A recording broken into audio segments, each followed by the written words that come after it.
వైష్ణవి వెన్నెల కోసం వెతుక్కుంటూ వస్తూ ఉంటుంది. ఇంతలో రాంబాబు వెన్నెలని ఎలాగైనా సరే త్వరగా పెళ్లి చేసుకోవాలని చెప్పి, "పంతులు గారు మీరు త్వరగా మంత్రాలు చదివి నా చేతికి తాళి ఇచ్చేయండి" అని చెప్పేసైతే అంటూ ఉంటాడు. ఆ మాటలు వినగానే అక్కడ ఉన్న పంతులు గారు అయితే, "ఇదిగో నాయనా తాళి కట్టే సమయం ఆసన్నమయ్యింది" అని చెప్పేసైతే అంటూ తన చేతులకి తాళిని ఇస్తూ ఉంటాడు. అది చూడగానే అక్కడ ఉన్న రాంబాబు అయితే, "హమ్మయ్య! నాకు దీనికి ఇక పెళ్లయిపోతుంది" అని చెప్పేసి అయితే ఆ తాళిని తీసుకొని తన మెడలో కట్టడానికి వెళ్తూ ఉంటాడు. ఇంతలో అక్కడికి వైష్ణవి వస్తూ ఉంటుంది. ఏంటి ఆ అమ్మాయి స్పృహలో లేకుండానే వీడు తాళి కట్టేయాలనుకుంటున్నాడా అని చెప్పేసైతే అనుకుంటూ తన మొహానికి ఒక గుడ్డను కట్టుకొని అక్కడ రాంబాబు దగ్గరికి వచ్చి రాంబాబుని రేయ్ అని చెప్పేసైతే అంటూ తనని చితగ్గొడుతూ ఉంటుంది. అది చూసిన అక్కడ ఉన్న వాళ్ళందరూ అయితే, ఎందుకమ్మా అతన్ని ఎలా కొడుతున్నావు? అతను పెళ్లి చేసుకుంటూ ఉంటే నువ్వు ఇలా చేయడం మంచిదేనా అని చెప్పేసైతే అడుగుతూ ఉంటారు. ఆ మాటలు వినగానే అక్కడ ఉన్న వైష్ణవి అయితే, వీడు ఎంత వెధవో తెలుసా? ఆ అమ్మాయి స్పృహలో లేకుండా ఆ అమాయకురాలికి తాళి కట్టాలనుకుంటున్నాడు.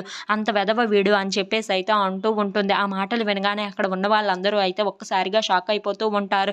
ఇంతలో అక్కడ ఉన్న అమ్మాయిని, అవునా ఈ అమ్మాయి నిజంగానే స్పృహలో లేదా అని చెప్పేసైతే అనుకుంటూ ఆ అమ్మాయి దగ్గరికి వెళ్లి చూస్తూ ఉంటారు. ఇంతలో అక్కడ ఉన్న ఆవిడ అయితే, అవును బాబాయ్ నిజంగానే ఈ అమ్మాయి స్పృహలో లేదు. స్పృహలో లేకుండానే ఇతను పెళ్లి చేసుకుంటున్నారు అని చెప్పేసైతే అంటూ ఉంటుంది. ఆ మాటలు వినగానే అక్కడ ఉన్న వాళ్ళందరూ అయితే, ఏం చేస్తున్నావురా నువ్వు అని చెప్పేసైతే రాంబాబుని అక్కడ ఉన్న వాళ్ళందరూ కొడుతూ ఉంటారు. ఇంతలో అక్కడ ఉన్న వైష్ణవి అయితే, ఎవరు ఈ అమ్మాయి అని చెప్పేసైతే తన దగ్గరగా వెళ్ళి తన ముసుగు తీయబోతూ ఉంటుంది. ఇంతలో అక్కడ ఉన్న వాళ్ళందరూ అయితే రాంబాబుని కొట్టడం చూసి, ఆపండి ఇక వీడికి ఇది చాలు అని ఆ అమ్మాయిని తీసుకొని వెళ్దాం ఇక్కడి నుండి అని చెప్పేసైతే అనుకుంటూ తనని తీసుకొని వెళ్తూ ఉంటారు. If you like this video please like, share and subscribe.